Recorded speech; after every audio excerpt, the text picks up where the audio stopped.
Carol Vorderman's here. She says she's found her voice and wants to use it to call out injustice. And don't we know it? So much so, she's been celebrated today on International Women's Day with a special portrait recognising how inspiring she is. Look at that. Stunning. Well, let's get a flavour of just how the broadcaster's been paving the way for women everywhere.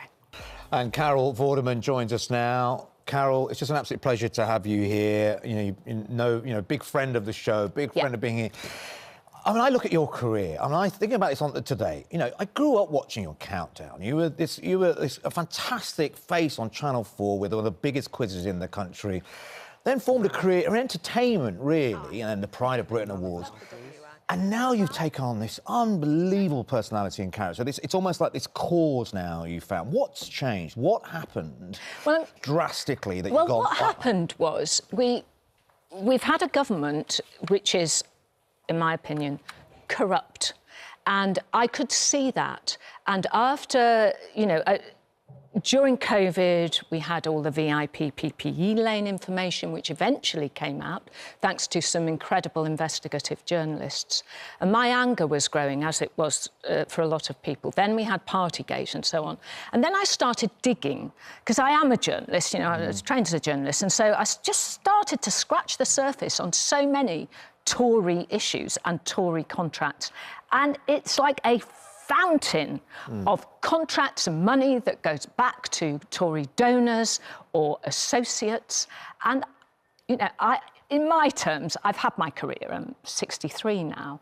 And I just feel as though I have a responsibility, if I see something, to show it to others. And that's really where it's come from, particularly with Michelle Mone, who I knew many years ago, and dropped her as a friend, because I knew her for about 18 months or so, because I realised just how much she lied, and this was way before she went into the political arena. So, and we all know what happened now, we should say that Michelle Mone denies any allegations of corruption. Well, of corruption, but she's admitted, obviously, that her husband ran the PPE MedPro. That has been admitted. So that's really where it started. And I've found, as many have now, that this particular government has almost destroyed all of the things that we respect and we love in this country. And yet they also gaslight, they lie on a daily basis. And I can show the evidence. And that's what I do on social media. So the press, if you like, a lot of the newspapers you look at, have a political agenda. The Daily Mail, the Express and so on, the Telegraph. And the Guardian has its own political agenda. But on social media, I found that I can be a lot freer. I spend a lot of time putting information together.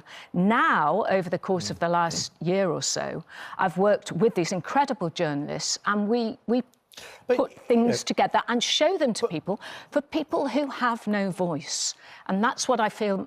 I do have a voice, and I feel like I'm a channel for all of those people who felt that they didn't. Because, you know, we've had governments before that have had allegations of corruption, you know, on all sides, or you know, improper Not like this, behaviour. But you think this is very different. But I guess I'm getting, is it to the point that you get to your life, you go, well, silence is almost complicity, and you feel that you have a platform? That's what I absolutely feel. Yeah.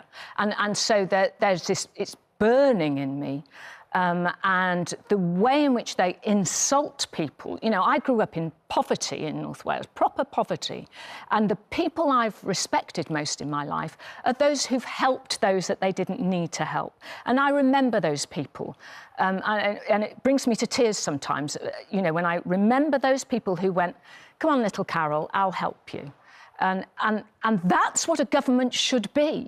A government should be not about creating culture wars, which this government absolutely is, as you know only too well. It should not be about creating division. It should be about keeping things calm. But they're bullies, and they bullied the public, and sometimes with bullies, you have to stand up and say, I'm not having it anymore. And on the subject of women, that it is about calling it out. I had Lord Sean Bailey, so I wanted to ask about misogynistic. That. So he made comments about you saying, basically, you know, you can't be a serious political commentator and then put the photos that you do on Instagram. You can't wear a bikini and talk politics, basically. So what do you make of those people then? You know, I guess putting your head above the parapet like this, is there going to be people who criticise you, there are going to be people who applaud you. What do you make of those people then who are sort of judging you on how you look and say, well, hold on, you can't be getting involved in that? But here's the thing, Charlotte, I've had it all of my life, you know, as a TV presenter, and I won't go with the society's rules at the time, and now, you know, I'm in my 60s. I feel that I should speak out on behalf of other people. It's like, you know, in the House of Lords, 10 Tory treasurers of the Conservative Party who have given over £3 million each are now all in the House of Lords. I mean, really, the House of Lords needs reform. I could give you a very, very, very long list. And people know this, but unless they can see the evidence, so I produce evidence. Okay. Would you not go into politics, though, to be able to sort of, you know, fight it from the inside? But we go back into the Westminster bubble, which is an industry, really, not just those who sit in the House of Commons or the House of Lords, but there's a whole bubble, a bubble of journalists around it. And I don't live in London. I've never been in the Westminster bubble, and I don't intend to be. But, you know, MPs and the people you're talking about who are watching this now, they are elected individuals at the end of the day. They have gone through a democratic process, and it's not illegal as it stands to put people into the House of Lords. Well, they might be looking at you and going, well, why don't you stand in your constituency and try and get voted and make an influence within the Houses of Parliament? That's what they might say. It would be very nice to have some influence, but you know, I'm an old bird with an iPhone. That's me. I don't want to be a constituency member of Parliament, and I don't want to join any political party. I've never been a part of a party, and I believe in proportional representation. So we have a government, for instance, here who got 29% of the votes of the total electorate. And a lot of people didn't vote in 2019. But with that 29%, they had 100% of the power, and we all know what has happened since then. We know, you know, the degradation of the NHS. We know, as just one example.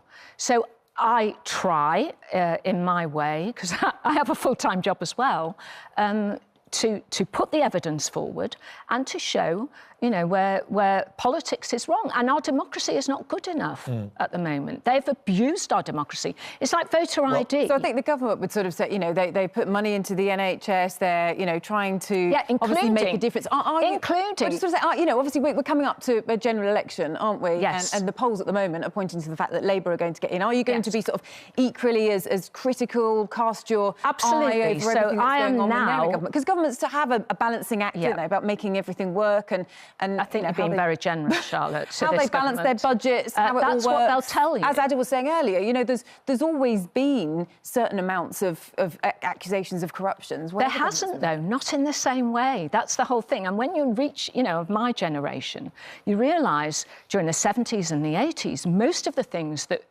we had were nationalised. They weren't privatised. So there wasn't this opportunity for contracts to be given to donors and associates. So the system has changed. But I'm part of a tactical voting group called StopTheTories.vote. And at the moment, around 40% of voters say in polls that they will vote tactically to get rid of as many Conservative members of Parliament as they possibly can, because we are disgusted by what they have done. What about everything else, Carol? Outside politics, are we going to see you doing more entertainment back on our screens, having fun? Well, yeah, a little bit, yeah. I've got to keep the day job going, haven't I? Yes, more of that. But my passion is with this because I think we're at a critical point in our political history. Well, listen, it's got your nomination on the influential women's list as a consequence. Yes. So, you know, congratulations to you. Yeah, and Kate Garraway is on it. And then they've taken photographs of some of the people on the independent influence list. It's being shown in an exhibition in Outernet, and those photographs will be sold to raise money for refuge. Fantastic. Yeah. Thanks so much for joining Carol, us. thank you so much. We do need to mention that Baroness Michelle Mone says she regrets denying her connection to a PPE firm awarded huge contracts during the pandemic.